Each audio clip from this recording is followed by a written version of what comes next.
Bienvenidos al podcast de Coenvi. Prepárate para un viaje emocionante mientras exploramos lo último y lo mejor en tecnologías innovadoras, herramientas de código abierto e ideas visionarias.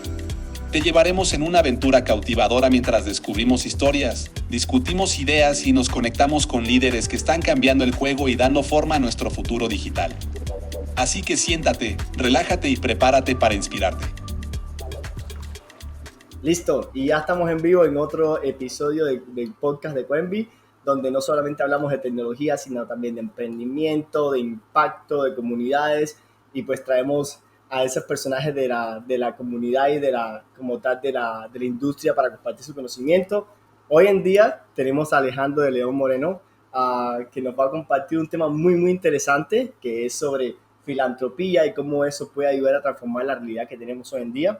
Alejandro es fundador y CEO de Mi Crowd, también de fundador y co-founder y de Techo, que me interesaría saber un poquito más sobre eso porque lo estuve leyendo y me pareció muy interesante.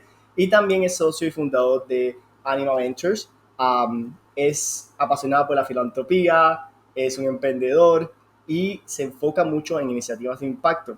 Entonces, pues le damos la bienvenida, Alejandro. ¿Cómo estás? Muy bien. Gracias por la oportunidad y nada, feliz de estar aquí y de contestaros las preguntas que hagan falta. Excelente. Sí, el tema de hoy es muy chévere, me apasiona mucho. Creo que ahí vamos a tener unas preguntitas que me gustaría que me dieras tal vez consejos sobre eso, porque me encanta el impacto, que todo tenga un impacto y sobre todo que vos te enfocas en el impacto a que la vida de las personas mejoren. Eso me parece que es un enfoque muy noble y creo que ojalá muchos más de los emprendedores que tengamos hoy en día se enfoquen en eso, porque al final todo lo que hacemos tiene que hacer un beneficio a la humanidad como tal, ¿no? Pero antes de entrar en el tema, me gustaría conocer un poquito más de Alejandro. Cuéntanos un poco más de tu background, cómo empezaste. Pues mira, mi background, yo estudié empresariales y luego luego me he formado en la rama de filosofía, ya una vez trabajando. Y por otro lado, también he hecho un máster en programación, un poco para entender cómo funcionan las cosas, aunque a día de hoy no sabría programar, ¿no? Entonces eso a nivel académico. Y a nivel empresarial, pues empecé en banca y luego de 4 años me metí en el mundo ya de empresarial, ¿no? Entonces tuve una empresa junto a 2 socios de compartir coche, de car sharing. Luego a la vez tuve una ONG y ya me empecé a meter en el mundo del impacto social. Y como mencionabas tú, pues desde 2015 tengo una empresa que se llama Anima Ventures, que básicamente lo que hacemos es ofrecer soluciones, digamos, económicas a problemas sociales, ¿no? Anima Ventures tiene 4 empresas debajo, o sea, es una holding con 4 empresas debajo, en la que, como mencionabas, Techo, tenemos una gran noticia porque ayer salimos a bolsa. Entonces, nada, un orgullo muy grande que un proyecto de impacto social pues termine cotizando en el mercado y la verdad que es un proyecto que tiene solo 1 año y medio, pero ha sido un crecimiento exponencial. Tenemos 35 millones de euros o de dólares, que es parecido a día de hoy, para, digamos, comprar casas en las que los inquilinos es gente sin hogar, ¿no? Entonces, nada, súper bonito el proyecto y el impacto que estamos logrando y la respuesta de los inversores también, ¿no? Porque hemos conseguido movilizar un montón de dinero para ayudar a gente pues muy vulnerable, ¿no? Gente que estaba en algunos pues viviendo en un cajero, ¿no? Oh, wow. No, de verdad que me encanta eso y vamos a entrar un poquito más en Techo, pero quería destacar algo muy interesante que dijiste, y es que vienes de un background tal vez no técnico, vamos a decir, filosofía y otras materias, y entraste en programación para entender. Me encantó eso.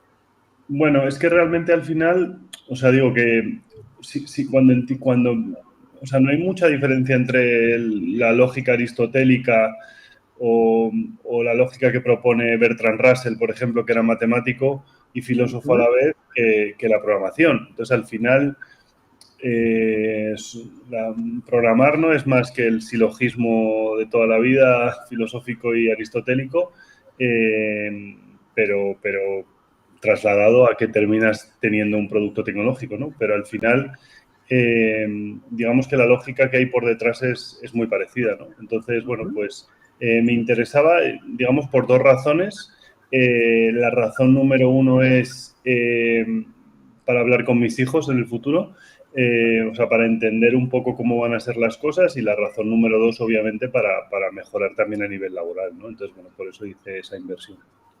Claro, y sabes que o sea, me atrevería a extenderle esa invitación a, tal vez a todo aquel, porque al final yo vengo también del mundo donde que pasamos de la parte no digital a full digital, pues todo este boom de .com y eso, y definitivamente esta nueva era es 100% o vamos a decir un gran porcentaje digital. Entonces, pues tal vez extendería esa invitación a todo aquel. No importa si eres médico, biólogo, filósofo o cualquiera de las ramas que vos te vayas, al menos entender lo que vos dices, la lógica de programación ayuda a que pues tengas ese conocimiento para poder cerrar esa brecha que existe hoy en día entre tal vez el mundo técnico y el no técnico. Y definitivamente te felicito por eso. Sí, además es que también te digo que la brecha se va cerrando cada vez más. Y aunque, o sea, digo, mi madre es matemática y yo estudié empresariales, y la realidad es que yo sé más de programación que ella antes de hacer este curso. O sea, que es que el mundo es mucho más técnico que antes, aunque estudies filosofía de primera carrera, ¿no? Entonces, bueno, es una evolución natural y también es una comprensión del mundo, ¿sabes? O sea, yo no creo nunca que vaya a ganarme la vida programando webs. Ni siquiera creo que mis hijos vayan a necesitar programar webs. Es más un tema de comprensión del mundo, ¿no? O sea, que eso nos acercaría un poco más a lo que comentábamos antes de la filosofía, ¿no? Claro, y me imagino que también como emprendedor, pues vos definitivamente eres, como le dicen, un serial entrepreneur, porque pues no has hecho una o dos, creo que has estado como en 10 o más. Bueno, Ventures. involucrado sí, al final, como sabes, tenemos 100 años y más o menos de esperanza de vida, y hay que aprovecharlos, ¿no? Entonces yo intento aprovecharlos al máximo. Habré estado involucrado en 10 proyectos, he lanzado 3 o 4, pero creo que lo importante es al final detectar un problema e intentar solucionarlo, y esa es la labor de los emprendedores, no solo los sociales, sino también los no sociales. O sea, para mí el 90, 95 o 99% de los emprendedores son sociales, ¿no? Porque al final eres una persona que te levantas por la mañana y que estás pensando cómo solucionar un problema que tiene el vecino de enfrente, ¿no? Entonces ya eso casi por definición es social, ¿no? Sí, y bueno, ya que tocaste el tema de resolver problemas sociales, ¿cierto? O sea, hablemos un poquito más de Techo, porque pues miré, estuve haciendo research, me pareció, o sea, lo vi y dije, me enamoré, esto es un proyecto hermoso, porque pues sí, es un problema que a veces desafortunadamente lo ignoramos y es un problema real, hay Sí. mucha extensión de tierra en nuestro mundo, pero muy poca gente con casa. Pues mira, te cuento. Techo nació porque básicamente yo hace un año, durante 3 años y acabó hace un año, yo escribía todas las semanas 100 ideas en un blog que yo tenía para mejorar, digamos, pues como tu ciudad o tu país o lo que fuera, ¿no? Entonces se me ocurrían ideas y tal. Y una de las ideas, claro, me puse a mirar y vi que en Madrid solo había 600 personas sin hogar. Cuando digo solo, obviamente, me refiero a que parecía como que lo podíamos solucionar, ¿no? O sea, no es como, oye, hay 50.000 personas sin hogar, pues es difícil que yo vaya a conseguir 50.000 casas. Pero hay 600 personas sin hogar, pues igual puedo conseguir 200 casas, ¿no? Entonces, digamos que Techo empezó ahí. O sea, Techo empezó porque de repente vimos que, claro, que no eran tanta la gente que había sin hogar. Obviamente, luego te metes en el sector, como tú sabrás igual que yo, cuando te metes en un sector, lo empiezas a estudiar, terminas digamos, cuando miras las cosas con lupa, pues terminas cambiando generalmente de opinión completamente sobre lo que pensabas al inicio, ¿no? Entonces, luego hay mucha más gente pues en riesgo de exclusión, etcétera, ¿no? O sea, no solo los 600 sin hogar, sino que hay mucha más gente. Para empezar, los que llegan cada año, ¿no? Los refugiados e inmigrantes. Pero todo empezó por esta casuística, porque nos dimos cuenta que eran 600 personas solo. Entonces, le escribí a una socia mía, que es la que tiene todo el mérito de Techo, que es la que ha levantado todos los fondos de Techo. Digamos que yo he puesto la idea y ella los fondos a través de muchos inversores, y se lo propuse y le dije, ¿por qué no montamos esto e intentamos ayudar a gente sin hogar, ¿no? Y entonces, a partir de ahí salió Techo. Entonces, digamos que Techo tiene una cosa muy buena para ser un proyecto social, y te lo cuento porque creo que puede como motivar a gente a montar proyectos sociales. O sea, Techo, por un lado, tiene un impacto social muy evidente, porque estás cogiendo a alguien que está en la calle y dándole una casa, pero por otro lado tiene un riesgo muy bajo, porque la gente está comprando casas que no se van a devaluar o que se van a devaluar poco. ¿Por qué? Porque son casas muy pequeñitas y muy baratas. Entonces, claro, solo por un tema de órdenes de magnitud, pues el precio, digamos, varía menos, ¿no?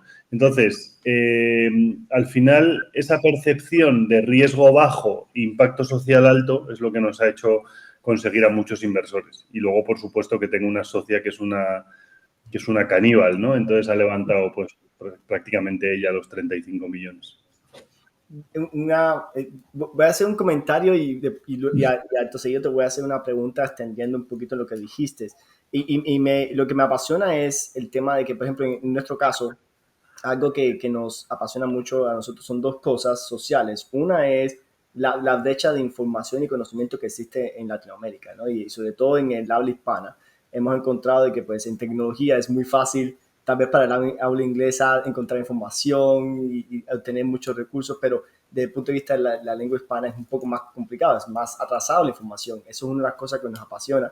Y lo otro es el tema de la huella de carbono. O sea, estamos en el tema de infraestructura, ¿no? Y algo que nosotros firmemente pensamos es en el tema de ¿por qué necesitamos tantos centros de datos? ¿Por qué no con lo que ya tenemos hacer más en ese mismo espacio y así reducimos toda esa huella de carbono? Entonces, pues, si en este caso que vas hablando de techo y estoy seguro que las otras también tienen un impacto social similar, ¿qué consejo le darías a aquellos emprendedores que tal vez aún no tienen seleccionado en su emprendimiento un impacto social? ¿Cómo lo pueden incorporar para que tenga un impacto social? Bueno, o sea, lo primero o sea, a mí lo que me gustan son los empresarios y los emprendedores, ¿eh? A mí, realmente, si eres social o no eres social, obviamente prefiero si tiene un impacto social muy evidente y si tiene una escala gigantesca. Pero supongo que Elon Musk no está considerado como un emprendedor social, y probablemente sea el ser humano que más impacto ha tenido en el resto de la gente. Bueno, quizá Haber, ¿no? El que inventó el pesticida, o no sé, o Henry Ford, no sé, que inventó que masificó los coches, quizá, no lo sé. No se me ocurre qué empresario ha podido tener más impacto en la vida de los más vulnerables, ¿no? Entiendo que Haber sí, porque al final el fertilizante, pues o sea, lo que consiguió fue dar de comer a miles y a miles de personas, pero detrás de Haber probablemente pondría a Musk, ¿no? Entonces, Musk nunca se ha considerado, digamos, un emprendedor social, pero ha tenido un impacto gigantesco, ¿no? Entonces, no todos vamos a ser él, pero todos podemos aportar un poco, ¿no? Entonces, ¿yo por qué abogo? O sea, a mí lo que me encanta es este concepto de, en vez de beneficiar solo a los stakeholders, en vez de beneficiar solo a los shareholders, a los accionistas, beneficiar a los stakeholders, que son todo el mundo alrededor de la empresa, ¿no? Eso es a mí el modelo que me gusta. Obviamente esto es cuestión de gustos, y Friedman, que tiene un premio Nobel, pues tiene un paper que defiende solo beneficiar al stakeholder, ¿no? Obviamente luego cuando lees el paper con detalle te das cuenta que, claro, él lo que está defendiendo es que defender al shareholder termina defendiendo a todos los stakeholders, ¿no? Entonces, ¿yo qué busco? También lo busco porque es lo que me apetece, ¿eh? O sea, la gente cree que los empresarios estamos como persiguiendo el lucro constantemente y tal. Yo no he pensado en el lucro ni 5 minutos de mi vida. Otra cosa es que me guste conceptualmente el lucro, ¿no? O sea, el lucro para Hayek, por ejemplo, era, yo siempre lo repito cuando hablamos del tema con ánimo de lucro, sin ánimo de lucro, Hayek decía, el lucro es el valor añadido que una persona que no te... el lucro es el reconocimiento que te hace una persona que no conoces por el valor añadido que tú le aportas, ¿no? Ujú. Entonces, obviamente nadie puede estar en contra, nadie en su sano juicio puede estar en contra del lucro, entendiéndolo con esa definición, ¿no? O sea, es un tío al que tú no conoces que entra por la oficina vuestra y os contrata los servicios, ¿no? Entonces, el tío que está haciendo, pues reconocer tu esfuerzo, ¿no? Entonces, yo creo que la labor del empresario va por ahí, ¿no? La labor del empresario va, como decíamos antes, ¿no? En intentar solucionarle al vecino un problema que tenga, ¿vale? Puede ser cloud computing o puede ser que no tiene fresas, ¿no? O pollo. Yo vivo en Costa Rica y está todo el mundo pegándose por conseguir pollo de corral y tal, pues bueno, pues el que tenga pollos de corral pues ya soluciona un problema para el vecino, ¿no? Entonces, esa es la labor del empresario. Y luego, una vez que tú eres empresario, tú te dedicas a dos cosas fundamentalmente. A intentar que el pollo te salga más barato, ¿no? O sea, intentar ser más eficiente para que el pollo te salga más barato o convencer al cliente de que tu pollo es tan bueno que se lo puedes vender más caro, ¿vale? Esas son las dos cosas fundamentales. Obviamente podemos sacar matices, pero al final se podrían resumir en esas dos, ¿no? En la cuenta de pérdidas y ganancias o en los ingresos o en los gastos, ¿no? Entonces, ¿qué ocurre? Que yo creo en un mundo en el que si yo le demuestro al cliente que hago las cosas bien, el cliente me va a pagar más. Va a tener menos reticencia a pagarme. Va a pagar más feliz. Eso por un lado. Y por otro lado, creo también en un mundo en el que si yo hago las cosas bien como empresario, el empleado va a buscar menos el dinero. Es decir, tú puedes seducir a tu empleado de dos maneras diferentes. Le puedes seducir con dinero, que sea una, como decía Corleone, ¿no? Una oferta que no puedes rechazar, o le puedes convencer por el viaje, ¿no? Oye, enjoy the ride, ¿no? O sea, vente conmigo, que lo vamos a pasar increíble y que vamos a hacer cosas increíbles. Entonces, claro, ¿qué ocurre? Que, claro, si lo piensas desde el punto de vista del empresario, si tú le convences del mensaje y del ride, del viaje, el tipo no te va a pedir aumentos de sueldo, porque va a disfrutar del viaje. O sea, va a haber otras cosas que le compensen, ¿no? Entonces, al final, eso es una empresa social. Una empresa social es una empresa en la que tú convences también a los empleados de que disfruten del viaje. Cuando digo empleados, incluyo accionistas, incluyo proveedores, incluyo clientes, a todos, ¿no? O sea, tú puedes montar una empresa en la que todos tus stakeholders estén convencidos de la misión de tu empresa. ¿Cuál es la misión de mi crowd? Por ejemplo, ya yéndonos a la segunda empresa y dejando techo, ¿no? La misión de mi crowd es dar créditos a mujeres pobres en Latinoamérica. Y los créditos tienen que ser buenos. Claro. Entonces, claro, ¿cuál sería el viaje al que tenemos que convencer a la gente? Pues por un lado tienes que convencer a tus clientes de que tus créditos son buenos y que los tipos de interés son buenos. Por otro lado, tienes que convencer a los inversores de que la financiación que te están dando va a tener un impacto social y va a mejorar la vida de la gente. Y por otro lado, tienes que convencer a tus empleados de, oye, señores, vamos a tope, vamos a trabajar 50 horas o vamos a trabajar hoy que es sábado porque estamos mejorando la vida de miles y miles y miles de personas. Entonces, bueno, al final eso es un poco como yo lo veo, ¿sabes? Una pregunta muy interesante y definitivamente entraste en el tema que estaba buscando también a tocar y es mi crowd, porque me pareció muy interesante. Lo primero que me llamó la atención fue no somos un non-profit. Eso fue lo primero que vi. No lo somos. Y que se enfocan en mujeres pobres de Latinoamérica. Si me puedes expandir un poquito más. Sí, sí, por supuesto. Mira, mi crowd no, o sea, es con ánimo de lucro y ser con ánimo de lucro es el homenaje que le hacemos a nuestras clientas, ¿vale? O sea, es el tributo que le rendimos. ¿Por qué?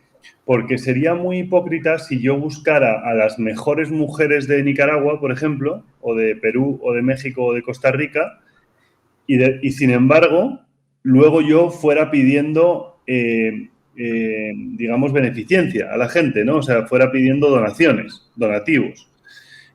Porque o incluso vendiendo pena, ¿no? O sea, nosotros en MiCrowd, una cosa que tenemos metida, digamos, en nuestro ADN como empresa es que tenemos que vender excelencia. O sea, es decir, son pobres, pero eso no tiene nada que ver con la excelencia. Nosotros, ellas son pobres porque están en una situación económica mala, pero no quiere decir que no sean unas súper empresarias y que sus negocios puedan ser súper rentables, ¿no? Sí. Yo una vez les pedí los márgenes a unas cuantas, a una muestra de mujeres, pues imagínate, coges 20 mujeres y le dices, oye, ¿cuál es tu margen bruto? ¿No? O sea, te financia una vaca, ¿cuánto ganas de leche cada año? Los 20 negocios eran más rentables que MiCrowd. ¿Sabes? Wow. Sí. Los 20 negocios eran más rentables que MiCrowd. O sea, una tenía un negocio de teléfonos móviles y compraba el teléfono por 1 y lo vendía por 3. Otra tenía un negocio de pues una vaca y la vaca le costaba $600, pero sacaba al año $1.000 de leche y luego vendía encima el ternero. ¿Perdón? No, que me pareció muy chistoso. Y luego el más rentable de todos es una señora que cuando tú financias cerditos, claro, los cerditos se quedan embarazados con 6 meses, las cerdas. Entonces, claro, al final a una mujer le financias un cerdo y al finalizar el año tiene 9 cerdos, ¿no? Entonces, pues imagínate el margen de eso, ¿no? Entonces, al final son negocios súper rentables. De hecho, MiCrowd es, como te digo, era el menos rentable de todos, ¿no? Obviamente ellos tienen otros retos, ¿no? O sea, tienen, por ejemplo, lo que hablábamos antes, no tienen tecnología, ¿no? Entonces, pues una cosa muy bonita es cuando le meten tecnología a su negocio, porque le meten escalabilidad. Ellos no tienen escalabilidad, tienen una capacidad para replicar brutal y tienen mucha sabiduría de terreno, ¿no? O sea, al final ellos saben cómo ordeñar la vaca. Pero eran negocios, pues eso, que al final son mucho más rentables que los negocios de MiCrowd. Entonces, digamos que ser con ánimo de lucro es el homenaje que les hacemos a ellas, ¿no? Por repetir lo que decía al principio. O sea, yo soy con ánimo de lucro porque es lo que ellas se merecen. Porque ellas se merecen que yo intente levantar financiación que sea más rentable que la bolsa y más rentable que comprar una casa e invertir en hipotecas, ¿no? O en real estate. Yo tengo que demostrar que una mujer en Latinoamérica puede ser más rentable que invertir en bolsa. Y en ese momento, si yo lo demuestro, y no solo yo, sino miles de personas, pues la empresa se hará gigante y conseguiremos movilizar un montón de capital y la gente empezará a mirar a países en desarrollo como una oportunidad y no como un riesgo. Pero claro, tenemos que demostrar eso, ¿no? Sí, no, estoy muy de acuerdo con vos y de hecho me hiciste pensar en algo, pues aquí vamos filosofando un poquito, pues, Claro, claro. Tema, ¿no? Pues yo vengo de Cuba, ¿no? Creo que es uno de los países más difíciles para emprender que he visto en mi vida. Pero lo interesante, y tal vez sin generalizar, pero podemos tal vez llegar a un consenso donde cuando un emprendedor tiene recursos muy limitados, eso de cierta forma le ayuda o le permite ser más recursivo. Podríamos... Pues mira, te voy a poner un ejemplo. O sea, desde el COVID, nosotros nos hemos dado cuenta que lo que tú dices es cierto, en algún sentido. ¿Por qué? Porque al final, claro, el COVID que ha hecho en nuestras mujeres que no tengan un plan B, ¿sabes? O sea, las mujeres, digamos que el plan A era Alejandro y MiCrowd me financian un cerdo, y el plan B es tengo 2 vacas detrás de casa, ¿no? Entonces llega el COVID y se comen las vacas o las venden, ¿no? Entonces, claro, se han quedado sin vacas. Entonces, el plan A y el plan B es el mismo, son los cerdos, ¿no? Entonces, ¿eso qué hace? Eso hace, pues, lo que tú dices, ¿no? O sea, aumentar la eficiencia de todo el proceso y aumentar la innovación, ¿no? Entonces, yo nunca defenderé que la vida sea justa ni que no haya crueldad en el mundo, ¿no? A día de hoy. Pero dicho esto, obviamente hay una serie de bondades para la gente que está al límite, como innovación y eficiencia y tal. Son bondades que obviamente pues en Occidente pues la gente no está pensando, joder, en el jardín de casa tengo al cerdo y me lo tengo que comer, ¿no? Entonces, claro, al final pues no sé, en Europa tienes plan A, plan B y plan C y de repente en Nicaragua solo tienes plan A. Entonces, no puedo estar más de acuerdo con lo que has dicho. O sea, no te imaginas los procesos de innovación que hemos visto después del COVID y el orgullo que ha sido verlas como parte de su negocio, ¿no? O sea, al final, pues mujeres que de repente tenían un comedor y llega el COVID y cierran el comedor y nos dicen, oye, Alejandro, no funciona el comedor porque estamos confinadas o lo que sea, necesitamos una moto porque tenemos que repartir a cada casa, ¿sabes? Entonces, claro, son cosas tan bonitas de vivir que merecen la pena, ¿no? O sea, ya solo estas mujeres que empezaron a pedir motos en el COVID y empezamos a financiarles negocios para que... Es una innovación, ¿no? O sea, se montaron Uber Eats, ¿sabes? Entonces, la verdad que fue una maravilla vivirlo y obviamente la innovación llega en un proceso, pues como decía Schumpeter, ¿no? De destrucción creativa, ¿no? O sea, el COVID fue un proceso de destrucción que trajo una explosión de creatividad a nivel mundial increíble, ¿no?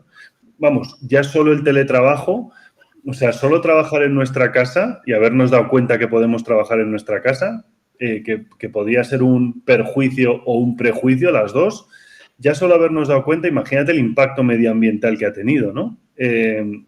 Darnos cuenta, oye, que no baja la productividad porque la gente esté en su casa, que la gente está más feliz, que hay menos rotación, que la gente pide menos salarios y que las empresas aumentan sus márgenes. O sea, hay una serie de ventajas unidas al teletrabajo brutales, ¿no? Y eso lo ha conseguido el maldito virus que mató a 5 millones de personas, ¿no?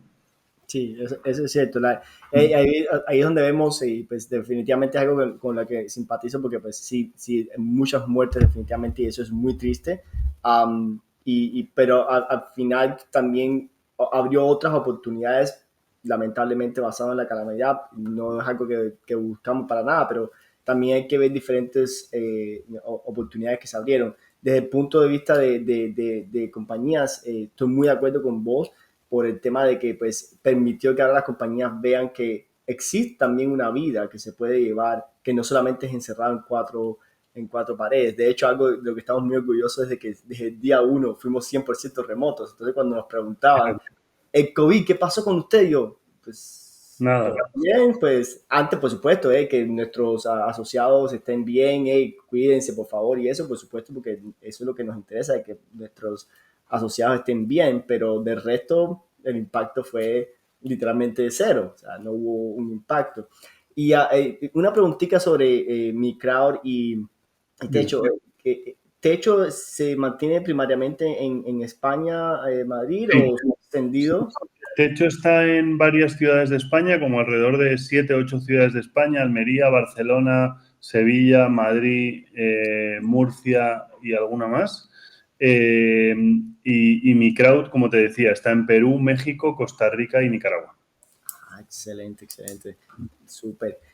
Bueno, y una pregunta acá. Ahora sí, entrando un poco más adentro en el tema de lo que vamos a hablar hoy es, ¿qué tiene que ver la filantropía en todo esto? ¿Cómo se relaciona la filantropía para transformar realidades? Es decir, ¿cómo desembolsamos eso? Varias cosas sobre el tema. Filantropía significa amor al ser humano, en griego, ¿no? Entonces, filantropía no quiere decir que tenga que ser una donación, sino que tengas un amor, pues, por la humanidad, ¿no? O sea, lo contrario de misantropía, ¿no? O sea, al final, los negocios que montamos en Anima, debajo de la holding, son negocios en los que confiamos en el ser humano, ¿vale? ¿Qué es confiar en el ser humano? Confiar en el ser humano es, uno, darle un crédito y esperar que te lo devuelva. Dos, montar techo y esperar que esta gente no te rompan la casa, ni te la quemen, ni se conviertan en ocupas, sino confiar en ellos en que van a tener un comportamiento impecable. El tercer proyecto se llama Tu Librería y es una librería en la que cada cliente paga lo que quiere por el libro, ¿vale? O sea, es filantropía pura. Tú llegas y puedes pagar 1 euro o puedes pagar 12, lo que tú quieras. Y llevamos 10 años abiertos, así que eso significa que funciona, ¿no? Que la gente, no todo el mundo llega y paga 1 céntimo o $1 o 1 euro por el libro, sino que la gente paga cantidades razonables. Se llama Tu Librería con 3 U's, TUUU, librería.org.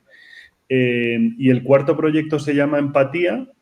Es un proyecto tecnológico en el que a través de mentoras digitales y a través de herramientas de GPT, pues damos servicio como a miles de entidades en general, pero por ponerte un ejemplo parecido a MiCrowd, pues a MiCrowds de turno, ¿no? O sea, empresas financieras que tienen clientas, digamos, en la base de la pirámide, que tienen sus maneras de comunicarse y la maravilla del chat GPT es que aprende el lenguaje, aprende cómo comunicarse y aprende cómo apoyarlas, ¿no? Entonces es muy bonito porque, joder, estamos en un mundo en el que lees noticias de los riesgos de la inteligencia artificial y tal, y por cada 9 noticias de los riesgos de la inteligencia artificial lees una noticia de las bondades de la inteligencia artificial, ¿no? Y claro, una de las bondades es que nosotros estamos consiguiendo desde Empatía pues dar servicio a miles y miles de clientas a las que nadie ha hecho ni caso nunca. Digo clientas porque se me va la olla, es clientas o clientes, ¿eh? Digo clientas porque como mi crowd es mujeres se me va y digo clientas.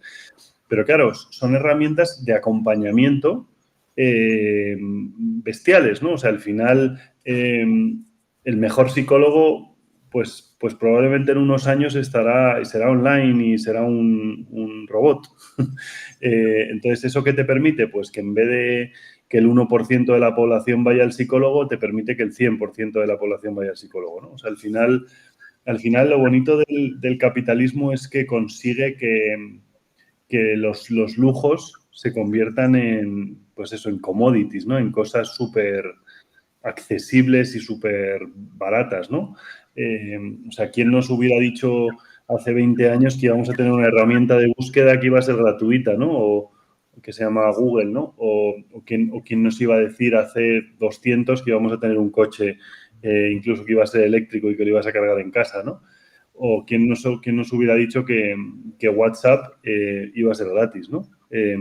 Acuérdate, los primeros mensajes que mandábamos en España costaban $1 por mensaje. Que mirándolo para atrás, digo, ¿cómo podíamos gastar ese dólar, no? O sea, ¿cómo podíamos comunicarnos? Así que es muy divertido ver cómo los grandes filántropos, que para mí son estos súper empresarios, consiguen convertir el lujo en cosas que utilizamos en el día a día y que damos por hecho, ¿no? O sea, damos por hecho que toda la sabiduría que hay en YouTube es gratuita. O sea, solo te tienes que comer un anuncio. Bueno, joder, que menos que comerte un anuncio. Si estás aprendiendo, yo qué sé, de Sócrates, ¿no? Tienes al mejor profesor del mundo hablándote de Sócrates. Pues, coño, que menos que veas un anuncio. Sí, no te va a quitar tiempo. Total.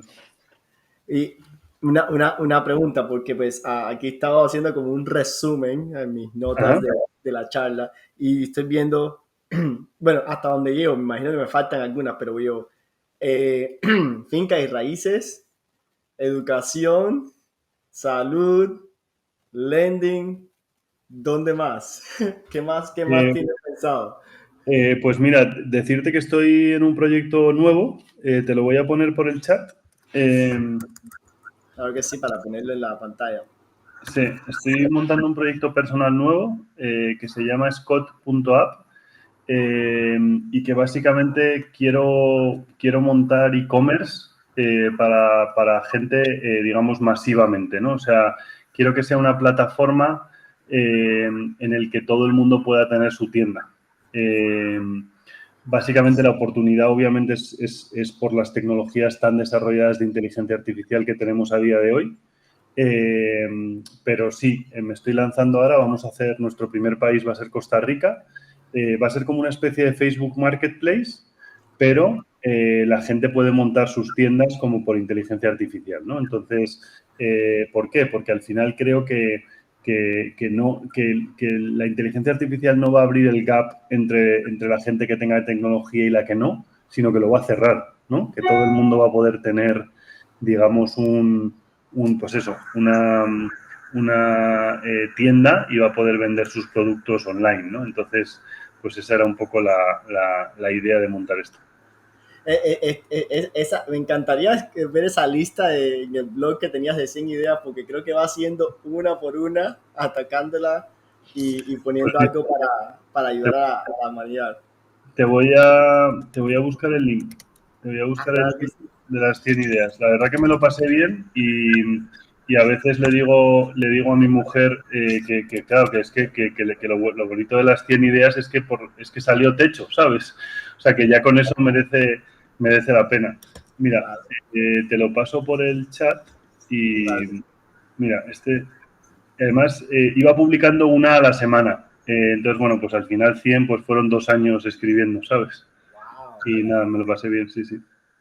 Qué pena regresar un poco en el tiempo, pero creo que es lo que me tiene así completamente enganchado, es de dónde salió esa idea, o sea, realmente de las 100 ideas, de dónde salió esa idea, o sea, 100 ideas.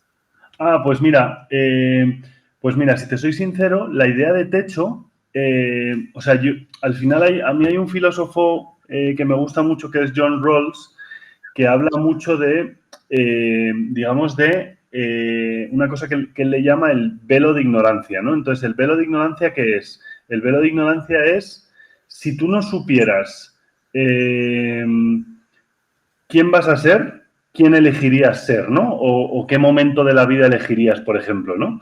Me acuerdo que Obama en uno de sus discursos habló de Rawls y dijo, si yo no supiera en qué momento de la historia quiero nacer, eh, nacería ahora, ¿no? Este es el mejor momento de la historia, ¿no? Que me parece muy acertado, ¿no?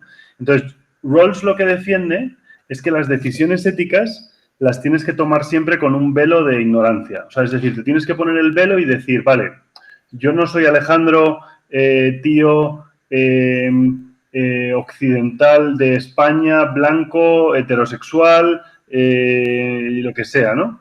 Y hombre, sino que no sé quién voy a ser. Entonces, voy a tomar la decisión sin saber quién soy, ¿no? Entonces, ¿qué es lo mejor? Imagínate, ¿qué es lo mejor para mi país si yo no sé dónde nazco? No sé si soy de Madrid o del País Vasco, blanco, negro o del color que sea, no tengo edad, no tengo sexo. ¿Cuál sería la mejor decisión que yo tomaría a nivel ético, ¿no?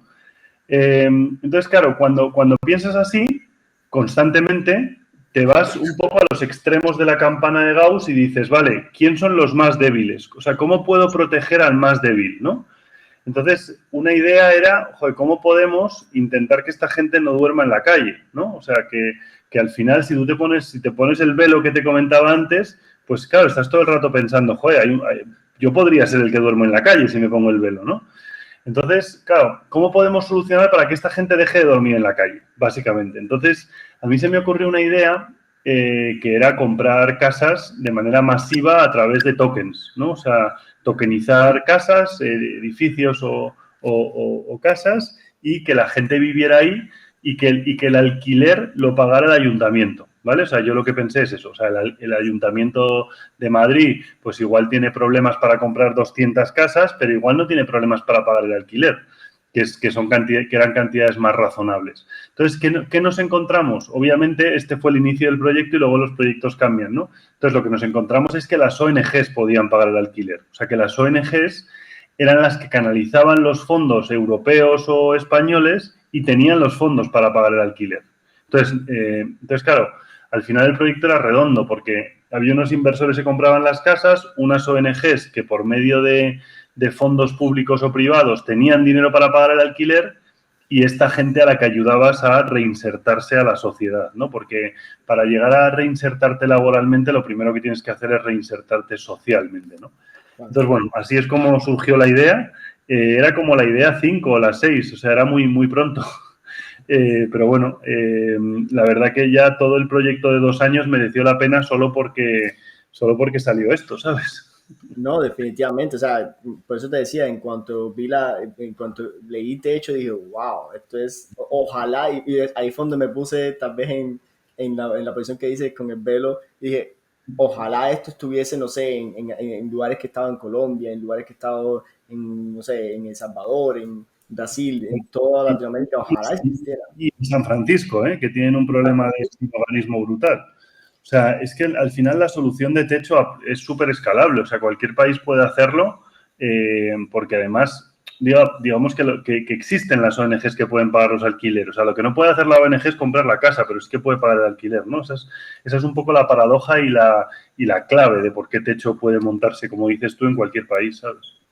Sabes que me gusta lo que dice porque al final sí, es un impacto social, definitivamente resuelve una problemática social, pero a la misma vez le encuentra a uno el cómo sea sostenible, porque, y es cierto lo que vos dices, a veces alineamos el lucro como que es algo malo, pero al final el lucro permite que sea sostenible y que pueda durar por mucho tiempo, lo que acabas de decir con tu librería. O sea, aunque es algo muy flexible, tal vez alguien no tiene 10 euros, pero tiene 5, tiene 2, pero necesita el conocimiento, lo puede adquirir, más sigue siendo un lucro. Completamente de acuerdo con lo que has dicho. O sea, además es bonito porque como con oportunidades como esta, o sea, con un podcast, yo cuento tu librería y de repente un tío que no me conoce monta tu librería en Honduras, ¿sabes? ¿Quién sabe? Es que no me tiene ni que contactar. O sea, simplemente se mete en la web, lo fusila y todos felices, ¿sabes? O sea, de hecho, tu librería hace 10 años se hizo muy famosa porque salimos en portada en El País, en España y tal, y nos hicieron un montón de entrevistas alrededor del mundo y hubo iniciativas, en Colombia hubo iniciativas, yo no sé si habrán cerrado porque no les he hecho seguimiento, pero en Argentina, o sea, hubo gente que se quería lanzar a montar estas librerías.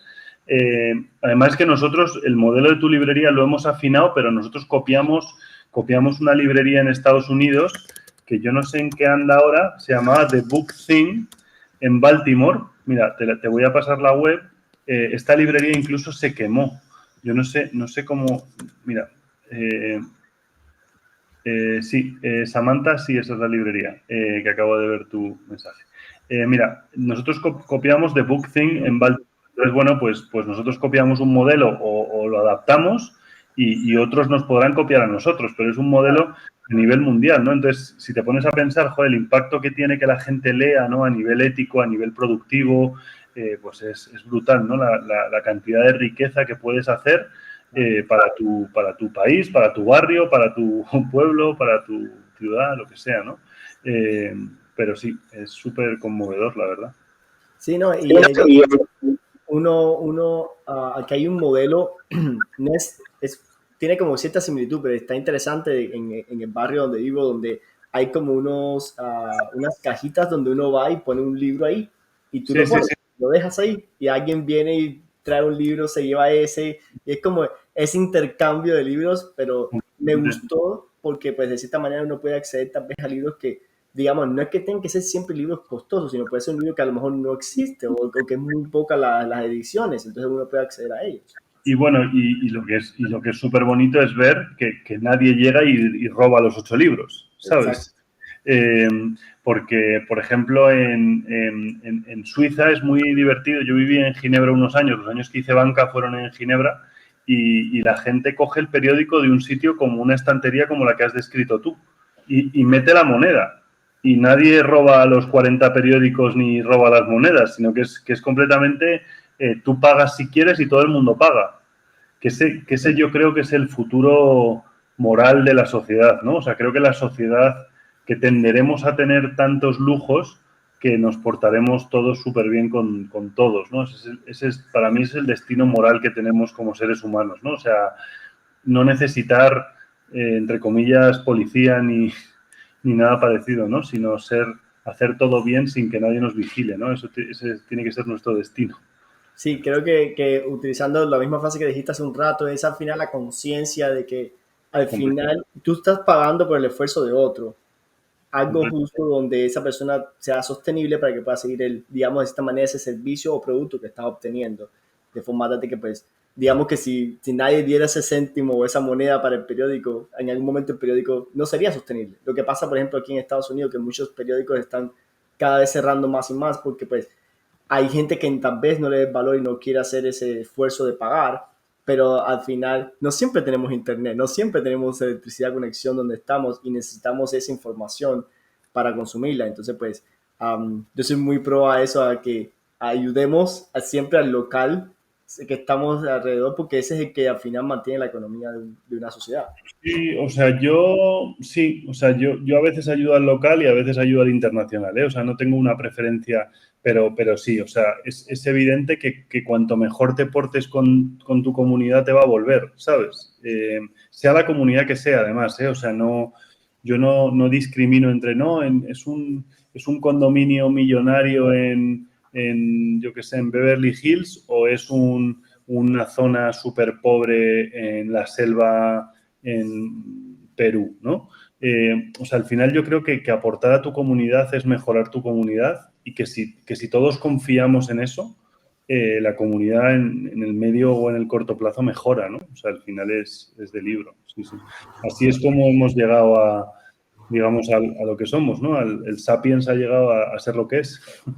Creo que eso responde digamos, el tema de la charla de hoy, que es al final la filantropía, que dices es confiar en ese ser humano para que la realidad que tenemos hoy en día se mejore, cambie y sea para bien, ¿no? O sea, Sí. creo que ese cierre es excelente.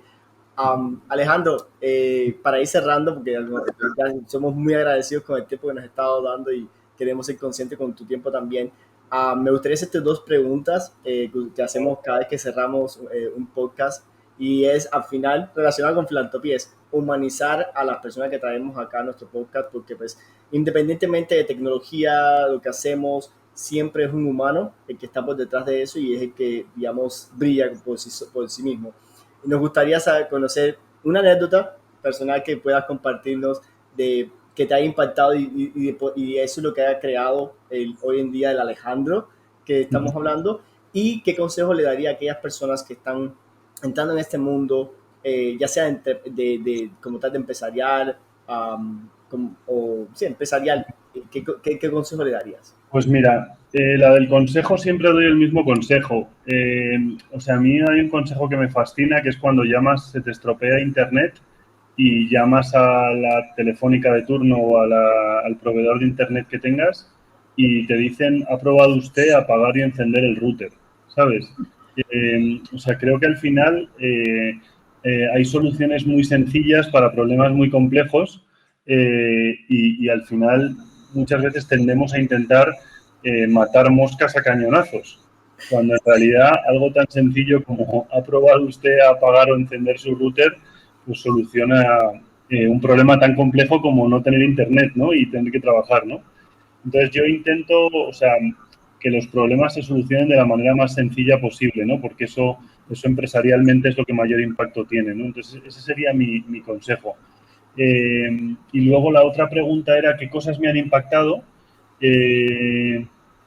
No tengo, te voy a contar una historia de una mujer de mi crowd, aunque no tengo, o sea, más bien tengo demasiadas historias de las mujeres de mi crowd, pero te voy a contar una que descubrí el otro día.